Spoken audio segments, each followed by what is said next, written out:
నవీన్ యాదవ్ను గెలిపించాలని జూబ్లీహిల్స్ ప్రజలు నిర్ణయించుకున్నారని అన్నారు ప్రభుత్వపు పేర్లయ్య. ప్రజాపాలనలో మహిళలకు ఇచ్చిన పథకాలతో మహిళలంతా మూకుముడిగా కాంగ్రెస్ పార్టీకి ఓటు వేస్తానని చెప్తున్నారని అన్నారు. కేటీఆర్ డ్రామాలతో తెలంగాణ ప్రజలను 2 సార్లు మోసం చేసి 2 సార్లు గద్దెనెక్కి అక్రమంగా రాష్ట్రాన్ని దోచుకున్నారని, ఇప్పుడు అప్పుల పాలు చేశారంటున్న ప్రభుత్వపు బీర్లాయిలతో మా ప్రతినిధి హరీష్ ఫేస్ టు ఫేస్. ప్రభుత్వపు బీర్లాయిలు ప్రధానంగా ఏ విధంగా ప్రచారాలు కొనసాగుతూ ఉన్నాయి? ఎందుకంటే 3 రోజులే ఇప్పుడు సమయం ఉన్నది కాబట్టి కాంగ్రెస్ పార్టీ తరఫున ఇంటింటికి చేరుకుంటున్నారు. ఏం చెప్తారు ఓటర్లకు? జూబ్లీహిల్స్ ప్రజలు నిర్ణయించుకున్నారు, మా బిడ్డ మా బస్తీవాసి ఏ పదవి లేనప్పుడే మా అందరికీ అండగా ఉన్నాడు. చావు కానీ బతుకు కానీ పెళ్లి కానీ పేరంటం కానీ పండుగలకు కూడా మా బిడ్డగా మాకు వచ్చి అన్ని విధాలు అండ ఉన్నాడు. ఇలా కాంగ్రెస్ పార్టీ నవీన్ యాదవ్ బీఫామ్ ఇచ్చింది. ఒక బీసీ బిడ్డ, గతంలో ఏ పదవి లేనప్పుడే మాకు అండ ఉంది కాబట్టి మేము నవీన్ యాదవ్కు భారీ మెజార్టీ గెలిపిస్తాం. గత 10 ఏళ్ల పాలనలో ఈ ప్రాంతం అంతా కూడా అభివృద్ధికి నోచుకోలేదు. గౌరవ ముఖ్యమంత్రి రేవంత్ రెడ్డి నేతృత్వంలో గత 4 మాసాల నుంచి సుమారు 400 కోట్లతోటి మాకు పనులు ప్రారంభమైనాయి. గతంలో ఇక్కడ దివంగత పీజేఆర్ గారు చేసినటువంటి అభివృద్ధి తప్ప, కాంగ్రెస్ పార్టీ ఉన్నప్పుడు అభివృద్ధి అయింది తప్ప ఈ 10 ఏళ్ల పాలనలో టీఆర్ఎస్ పాలనలో మాకు ఒరిగింది ఏం లేదు. వాళ్ళు ఏమున్నా తెలంగాణ రాష్ట్రాన్ని దాచుకొని అప్పుల తెలంగాణ చేసి తప్ప మాకేమీ లేదు. ఈ ప్రజాపాలన గౌరవ ముఖ్యమంత్రి రేవంత్ రెడ్డి గారి నేతృత్వంలో మాకు ఇంటింటికి రేషన్ కార్డు వచ్చింది, మాకు సన్న బియ్యం వస్తున్నాయి.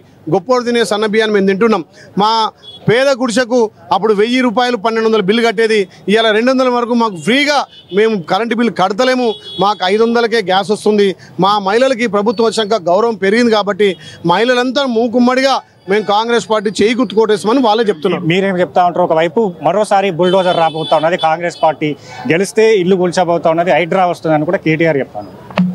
కేటీఆర్ ఒక డ్రామారావు, ఆయన ఎప్పుడు డ్రామాలతోటే బతడు. డ్రామాలతోటే తెలంగాణ ప్రజలు 2 సార్లు మోసం చేసి గద్దెనెక్కిండు. గద్దెనెక్కినాక అక్రమంగా దోచుకొని మొత్తం తెలంగాణ అప్పులు చేసిండు. మేము ఇలా బుల్డోజర్ తెచ్చింది ఎవరైతే నాలాలు ఆక్రమించుకున్నారో ఆక్రమణ నాలాల ద్వారానే తీస్తున్నాం తప్ప పేదోడికి తెలంగాణలో 4,50,000 ఇందిరమిల్లు కట్టిస్తున్నాం. మీ ముఖాలకు ఒక్క ఇల్లు కట్టలేదు. గతంలో కాంగ్రెస్ పార్టీ ఇందిరమిల్లు ఇస్తుంటే అవి 70 ఇల్లు, నేను డబుల్ బెడ్రూమ్ అన్నాడు. మరి మిరుగురు రాష్ట్రంలో డబుల్ బెడ్రూమ్ ఎక్కడ కట్టిండు? మరి హైదరాబాద్ జూబ్లీహిల్స్లో ఎన్ని డబుల్ బెడ్రూమ్ కట్టిండు? కట్టిన వాటికి కూడా ఇంకా మోక్షం లేదు, అన్ని మొండికోడలు లెక్కనున్నాయి. ఇవాళ మా ప్రభుత్వం ఆ మొండికోడలను కూడా టేకప్ చేసి అరువులందరికీ జూబ్లీహిల్స్లో ఇందిరమిల్లు కట్టిస్తాం. మా ప్రభుత్వం వచ్చిన తర్వాతనే సంక్షేమాలు అభివృద్ధి రెండు కలలేకపోతున్నాం. ఈ జూబ్లీహిల్స్ అంటే అందరూ ధనికంగా ఉన్నటువంటి కాన్షియస్ అనుకుంటారు, కానీ 190% స్లమ్తో కూడుకొని ఇలా కనీసం రెగ్యులైజ్ లేవు. మరి 10 ఏళ్లలో హైటెన్షన్ వైర్ తీయలే, ఏ ఇంటికి రెగ్యులర్ చేయలే, ఏ ఇంటికి సంక్షేమం అందలే, ఎవరికి రేషన్ కార్డు ఇవ్వలే.